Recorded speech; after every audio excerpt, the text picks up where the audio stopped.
Hello, help centre? হ্যাঁ, আমার এক্ষুনি একটা অ্যাম্বুলেন্স চাই, এক্ষুনি। হ্যাঁ, একদম দেরি করবেন, ইমিডিয়েট। হ্যাঁ, ও অ্যাড্রেস, হ্যাঁ লিখে নিন, লিখে নিন।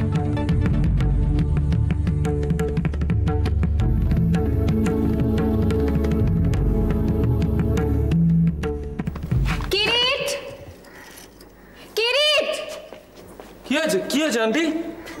তোমার সঙ্গে আমার কিছু কথা আছে। বাবা, এমন ভাবে ডাকলে আমি তাহলে মতো ভূমিকম্প হয়ে গেছে কিংবা সুনামি। কি হয়েছে? আমি তো ভয় পেয়ে গেছিলাম। কি হয়েছে বল? শোনো কিরিট, আমার কথাগুলো ব্যক্তিগত। ব্যক্তিগত? আন্টি, তুমি আমার সাথে কথা বলবে সেটা যে কোনো সময় যে কোনো বিষয় হতে পারে। এর জন্য তুমি আজকে এতদিন বাদে আমার থেকে পারমিশন নেবে? তুমি বলো, আমায় আদেশ করবে। আদেশ করো আন্টি, আদেশ করো।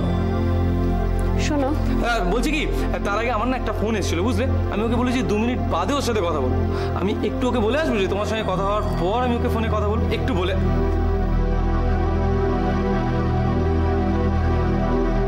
কি হয়েছে আন্টি? বন্নিকে তুমি কতটা ভালোবাসো? কে? নামটা নিশ্চয়ই অচেনা নয়। মনহি, মনহি সিনহা। বন্নি সিনহা? তাকে কতটা ভালোবাসো? আন্টি, কিরিট, আগে আমার প্রশ্নের উত্তরটা দাও। আমি কতটা ভালোবাসি বন্নিকে, এর উত্তর? হ্যাঁ। আগে বরং জিজ্ঞাসা করো আমি বন্নিকে আদৌ ভালোবাসি কিনা। মানে? দেখো আন্টি, বন্নি আমাদের কলেজের ক্লাস 11-এর ছাত্রী, আর আমি সেই কবে পাশ করে বেরিয়ে গেছি। হ্যাঁ, আমি বন্নিকে চিনি, আর শুধু চিনি বললে ভুল হবে, আমি ওকে ভালোভাবেই চিনি।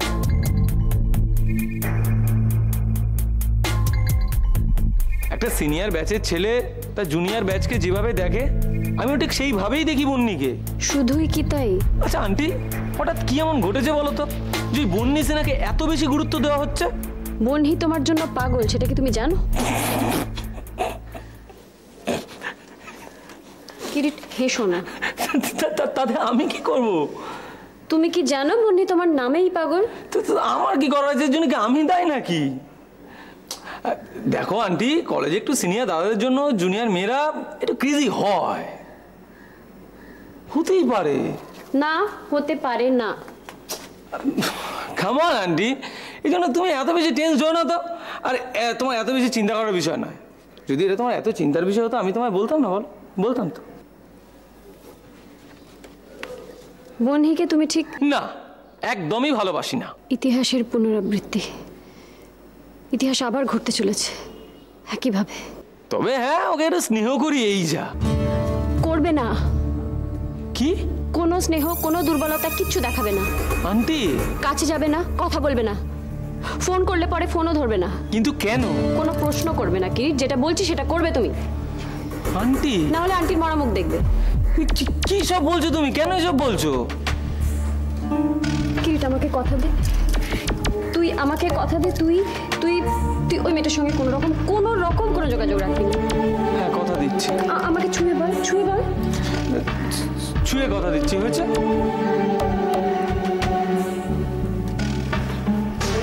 এমনটা তো হওয়ারই কথা ছিল না। আন্টি, কথাটা মনে রেখো, আমি পুজোর ঘরে আছি।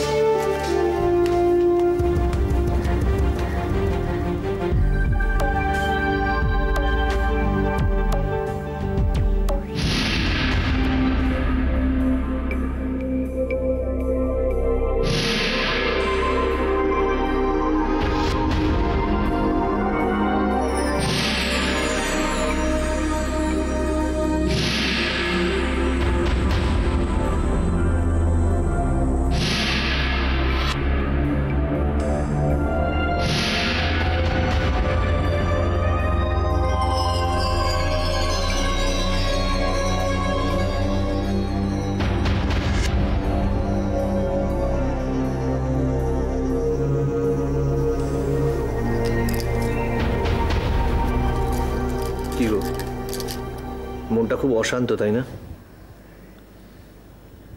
আচ্ছা, আমি একটা কথা কিছুতেই বুঝতে পারছি না। কোনো একটা ভাবনা তোমার মনের ভেতরে কুড়ে কুড়ে খাচ্ছে, অথচ তুমি আমাকে কিছুই বলছো না। হ্যাঁ গো, আমার মধ্যে অনেকগুলো কথা জমে আছে, অনেক কথা তোমাকে বলার আছে। সেটাই তো আমি বলতে চাইছি, কেন তুমি বলছো না? কেন মনে মনে কষ্ট পাচ্ছ? আসলে এত কথা না, এতগুলো কথা যে কোথা থেকে শুরু করব, কিভাবে শুরু করব কিছুই বুঝতে পারছি না। দেখো লতা, অত সাজাতে গোজাতে চেও না। বাঁধ দিয়ে আটকে রেখেছো, বাঁধটা খুলে নাও, দেখবে কথা আপনিই বয়ে যাবে। আমার কিরিটের জন্য খুব চিন্তা হয়। সেটা কি মা হিসেবে না অন্য কোনো কারণে? কিরিট তো বেশ ভালোই কাজ বুঝে নিয়েছে। সোনালি তোর ভূয়সী প্রশংসা করছিল। হ্যাঁ, সোনারই ব্যাপারটা আমার খুব ভালো লাগে জানো। এতদিন তো আর অ্যাসোসিয়েটসের সব কিছু ওই সামলেছে, সব ওর দায়িত্বে ছিল। অথচ কিরিট জয়েন করার পর থেকে ও কি সুন্দর কিরিটকে সব কিছু বুঝিয়ে দিয়েছে, ওকে সাহায্য করেছে, পুরো দায়িত্বটাই ওর হাতে দিয়ে দিয়েছে, সব ছেড়ে দিয়ে। তাতে কিন্তু ওর একটু অসুবিধা হয়নি। অথচ সাম্রাজ্য ছেড়ে দেওয়াটা কিন্তু সহজ কথা নয় জানো। লতা, আবার কিন্তু তোমার কথা খালবিলে ঢুকে পড়ছে। বলো তো, বলো, আসল কথাটা বলো। আমি বলছিলাম যে কিরিট যখন ভালোই কাজ করছে তখন ওকে নিয়ে তুমি অন্য কিছু ভাবতে পারো না? অন্য কিছু মানে আর অ্যাসোসিয়েট ছাড়া অন্য কিছু? কেন হঠাৎ অন্য কিছুতে কেন ভাববো? না না না, আমি বলছি আর অ্যাসোসিয়েটসেই অন্যভাবে কিছু। লতা, আবার তুমি কিন্তু সংকোচ করছো। প্লিজ প্লিজ খুলে বলো, কি বলতে চাইছো বলো। ওকে তুমি লন্ডন পাঠিয়ে দাও। লন্ডন পাঠিয়ে দেবো? তো সেখানে তো মা কাজ চালান। হ্যাঁ, মায়ের সঙ্গেই। না না, সে যেতেই পারে, কিন্তু হঠাৎ তোকে লন্ডন পাঠাবো কেন? এখানে তো ভালোই কাজ সামলাচ্ছে, তো শুধু শুধু তোকে ডিস্টার্ব করবো? এখানে ভালো কাজ সামলাচ্ছে বলছি। ও, এত রাতে আবার কে ফোন করছে?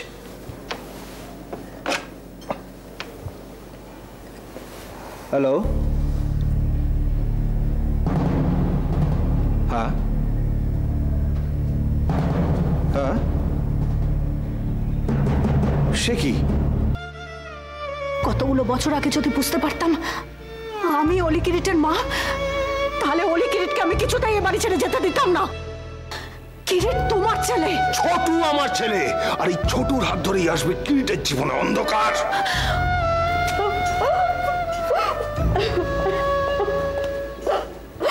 দিদি শান্ত হন ম্যাডাম, শান্ত হন।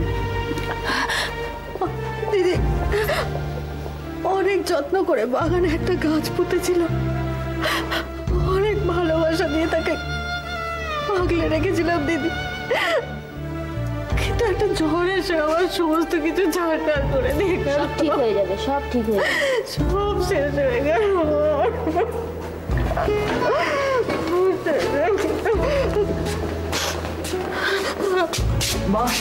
ছোট ছোট ছোট ছোট তোর বাবা। ছোট ছোট কথা বলছিস না কেন?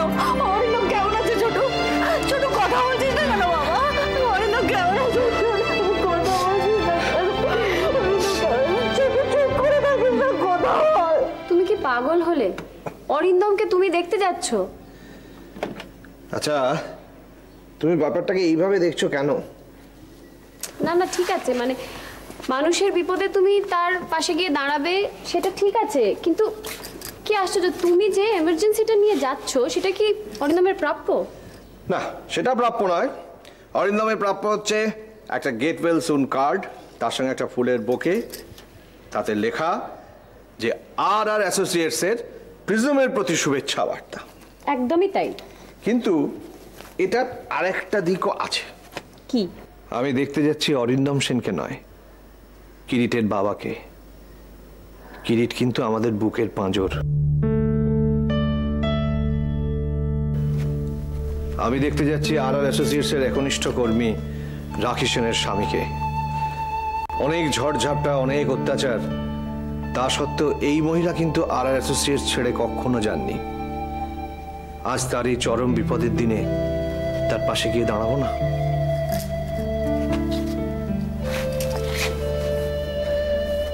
লতা। এই জন্যই তুমি রোহিত। আজও তুমি ছুঁলে দেখে মনে কেমন শিহরণ বয়ে যায়। সবসময় খালি অসভ্যতা।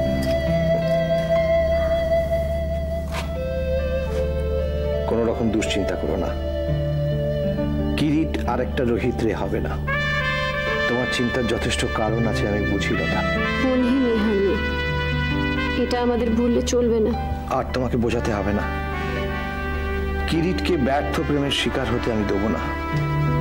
কে বলতে পারে কিরিটকে হয়তো বাঁচাতে পারবো না। ঠিকই বলেছো তুমি। আমি কি করে ভুলি, নেহা আমাকে খুনের চেষ্টা করেছিল। রোহিত, কিরিট কিছুতেই কোনোভাবেই কলকাতায় থাকবে না।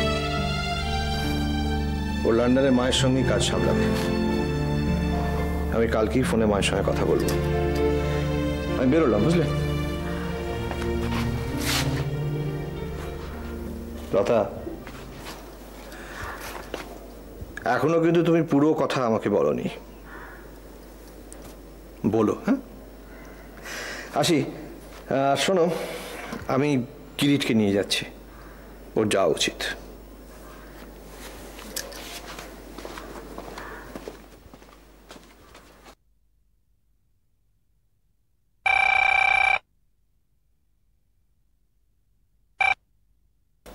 হ্যালো, রাখি বলছে ম্যাডাম।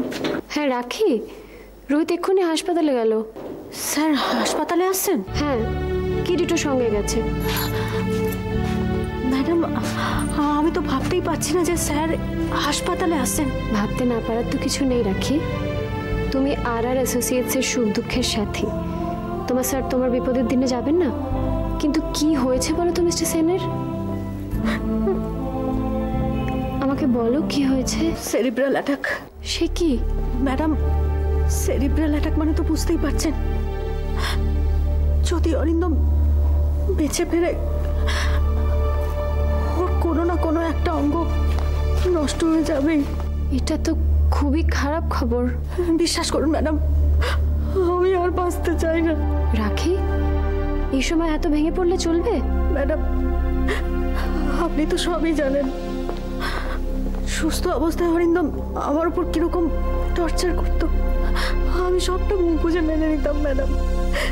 কিন্তু এই অসুখটার পর যদি অরিন্দমের কোনো একটা অঙ্গহানি হয়ে যায়, ও যদি পঙ্গু হয়ে যায়, ও তো মানসিকভাবে আরো আরো আরো খারাপ হয়ে যাবে ম্যাডাম। রাখি, তুমি দেখো সব ঠিক হয়ে যাবে। কিচ্ছু ঠিক হওয়ার নয় ম্যাডাম।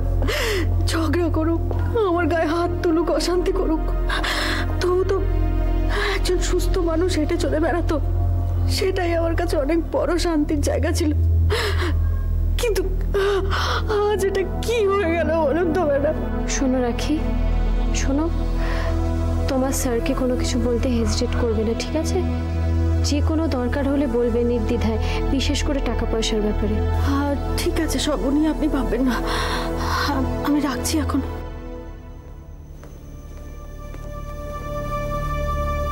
কি হলো স্যার, আপনি এখনো এইভাবে এখানে দাঁড়িয়ে আছেন?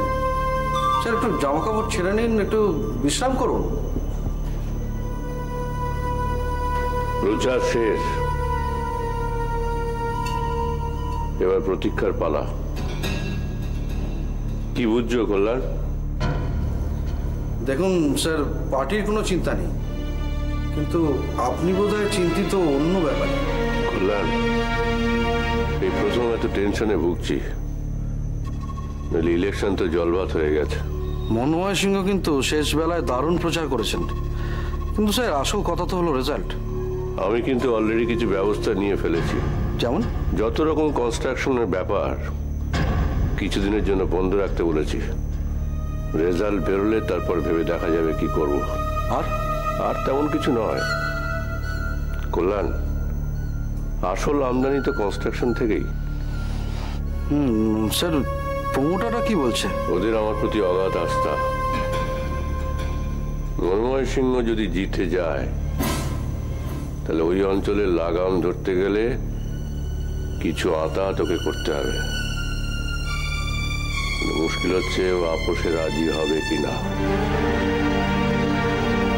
Let's hope for the best. তুই বাড়ি চলে যাও কল্যাণ, কালকে নাকে সর্ষের তেল দিয়ে ঘুমো, দরকার হলে আমি তোমাকে ডেকে নেবো। ওকে ওকে স্যার।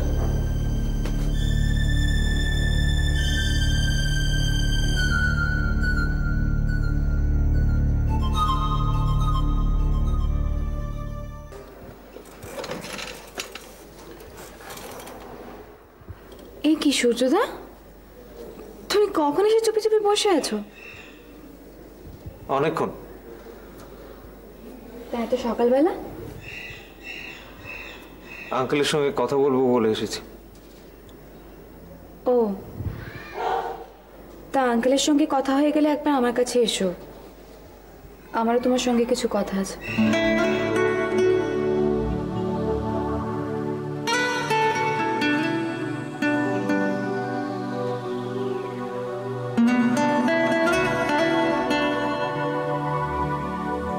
কি দেখছো সূর্যদা?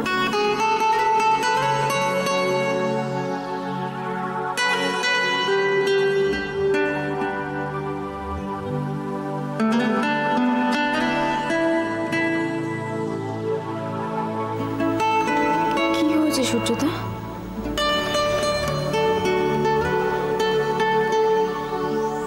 বলি আমাকে ক্ষমা করে দিও, তোমরা সবাই আমাকে ক্ষমা করে দিও। সূর্যদা প্লিজ এইভাবে বলো না। না বলি, আজ নত জানু হয়ে তোমাদের সবার কাছে ক্ষমা চাইবার দিন।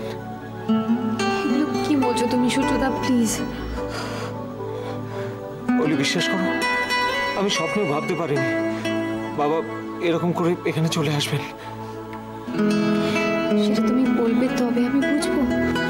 বলি কাল সারা রাত আমি ঘুমোতে পারিনি, যন্ত্রণা ছটফট করেছি। বাবার সঙ্গে আমার যা হয় তার আজ তোমাদের গায়ে আমি কখনো লাগতে দিই, কিন্তু এই ব্যাপারটা হঠাৎ করে আমার হাতের বাইরে চলে গেছে বলে। তোমার কি মনে হয় যে আঙ্কেল আন্টি তোমায় ভুল করছেন? না সূর্যদা, ওনারা তোমাকে খুব স্নেহ করেন। সেই মর্যাদা তো আমি রাখতে পারিনি ওলি। আমি জানি না সেদিন কি ঘটেছিল, তবে অনুমান করতে পারছি যে অপমানটা কোন পর্যায়ে গেছিল। কাল সারা রাত কিরিট আর আঙ্কেল ঘুমায়নি। স্বাভাবিক, আমার বাবাকে তো আমি চিনি, ওনার কথা অন্তরে জ্বালা ধরায়। ওই জন্য নয় সূর্যদা, ওই জন্য হলে কি আর আঙ্কেলের ঘুম থেকে উঠতে দেরি হয়? কাল সারা রাত আঙ্কেল আর কিরিট হসপিটালে ছিল। হসপিটালে?